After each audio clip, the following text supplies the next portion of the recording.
కేసీఆర్ గారు, కేటీఆర్ గారు, హరీష్ రావు గారు వీళ్ళిద్దరూ కూడా ఢిల్లీలో ఉన్నారు.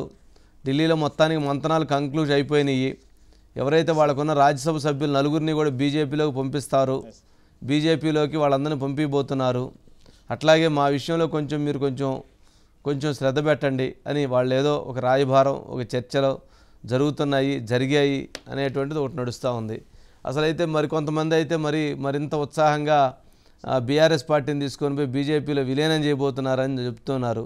నేనైతే ఆ విషయాన్ని నేను నమ్మను, ఆ విషయాన్ని అయితే నేను అంగీకరించను, ఆ విషయాన్ని అయితే నేను ఏకీభవించను. ఎందుకంటే బీఆర్ఎస్ పార్టీని విలీనం చేస్తారని అనుకోను. కాకపోతే ఎంపీలని అటు పంపించవచ్చు, ఆ నలుగురు ఎంపీలని, ఆ రాజ్యసభ సభ్యుల్ని. అవసరమైతే కొంతమంది భవిష్యత్తులో కలిసి మనం పోటీ చేద్దాము, అవసరమైతే మీరే నాయకత్వాన్ని వహించండి, మేము మీతో కలిసి ఉంటాము అంటే ఇవాళ బీఆర్ఎస్ కంటే కూడా బీజేపీ బలం చాలా పెద్దది స్టేట్లో. ఎందుకంటే 8 ఎంపీ స్థానాలు వాళ్ళకి వచ్చినాయి, వీళ్ళకి 0 స్థానం వచ్చింది.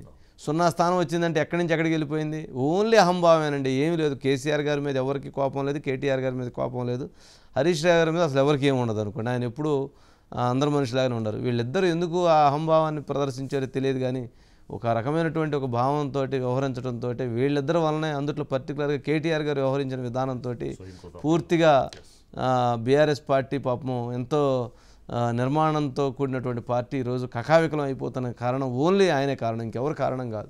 అది మనం అప్పటి నుంచి చెబుతున్నాం, ఇప్పుడు చెబుతున్నాం. సరే పని చేసాడంటే చేశాడు, పని చేసినంత మాత్రాన్ని కుదరదు. పని చేయడంతో పాటు మీ యొక్క యాటిట్యూడ్ బాగుండాలనేటువంటిది అందరూ కోరుకున్నారు. ఏంటి శ్రీకాంత్ ఏమంటున్నారు మరి? మొత్తానికి కాంగ్రెస్ ఇంటర్నల్, బీఆర్ఎస్ ఇంటర్నల్ సమాచారం ఏంటి సార్? ఇది బీఆర్ఎస్ అయితే ఇప్పుడు బీజేపీ తోటి పొత్తులోకి ఇప్పుడు బీజేపీ అవసరం ఉంది సార్. ఎందుకంటే బీఆర్ఎస్ పార్టీ ఇక్కడ సస్టైన్ కావాలంటే ఖచ్చితంగా బీజేపీ సపోర్ట్ కావాలి. ఎందుకంటే సార్ గతంలో ఇప్పుడు ఇప్పుడు బీఆర్ఎస్కి సంబంధించిన రాజ్యసభ సభ్యులు బీజేపీలోకి వెళ్తానని కానీ బీజేపీ అఫీషియల్గా యాక్సెప్ట్ చేయకపోవచ్చు సార్. ఎందుకంటే బీఆర్ఎస్ తోటి వచ్చే నష్టమేం లేదు బీజేపీకి. ఎందుకంటే ఏ బిల్ పాస్ చేయాలన్నా బీఆర్ఎస్ సభ్యులు ఖచ్చితంగా సపోర్ట్ చేస్తారు, గతంలో కూడా సపోర్ట్ చేస్తూనే వస్తున్నారు. కాబట్టి టెక్నికల్గా జైన్ కాకపోయినప్పటికీ బీఆర్ఎస్ సభ్యులు ఎలాగూ బీజేపీ సపోర్ట్గానే ఉంటారు.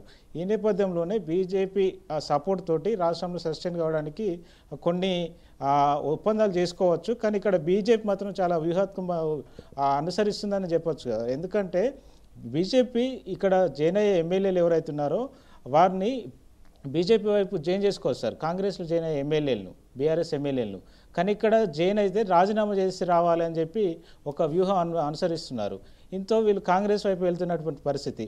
అయితే ఇక్కడ బీఆర్ఎస్ ఎమ్మెల్యేలు ఇటు కాంగ్రెస్ వైపు చూడడానికి బీజేపీ మొత్తానికి కాంగ్రెస్కి వెళ్ళిన తర్వాత మరో రకమైన ఆపరేషన్ స్టార్ట్ చేయాలని చూస్తుంది. ఎందుకంటే బీఆర్ఎస్ పూర్తిగా డౌన్ఫాల్ అయిన తర్వాత బీజేపీ పుంజుకునే అవకాశం ఉంది. బీజేపీ వర్సెస్ కాంగ్రెస్ అవుతుంది.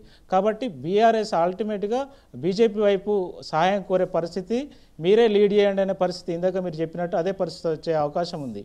ఈ నేపథ్యంలోనే ఆ బీఆర్ఎస్ ఎంపీలు బీజేపీలో చేరినా వచ్చే ఇబ్బంది ఏం లేదు సార్. వారు మెజారిటీ బీజేపీ అయితే చేర్చుకోవడానికి అంగీకరించకపోవచ్చు, టెక్నికల్గా ఇబ్బంది, ఎందుకంటే ప్రోత్సహించినట్టు అవుతుంది అనేది ఒకటి ఇది వస్తున్న నేపథ్యంలో బీజేపీ అంగీకరించకపోవచ్చు. ఎందుకంటే ఖచ్చితంగా వీరు మద్దతు తెలిపాల్సిన పరిస్థితి ఏర్పడింది కాబట్టి. ఇటు కాంగ్రెస్లో కూడా సార్ ఇది ఎంపీ ఎలక్షన్కి సంబంధించి కూడా ఎంక్వైరీలు జరుగుతున్నాయి. కురియన్ కమిటీ వచ్చింది, కురియన్ కమిటీ దీనికి సంబంధించి ఎంక్వైరీ మొదలుపెట్టింది. ఎందుకు ఓడిపోవాల్సి వచ్చింది, ఆ ప్రభుత్వం వచ్చిన కొద్ది రోజుల్లోనే ఎందుకు వ్యతిరేకత వచ్చింది, 8 స్థానాలకు ఎందుకు పడిపోయింది, ఆ రిపోర్ట్స్ ప్రకారం 14 స్థానాలు వస్తున్నాయని అనుకున్నప్పటికీ బీజేపీ 8 ఎమ్మెల్యేలు ఉన్న బీజేపీ 8 ఎంపీలు ఎలా గెలుచుకోవాలి అనేది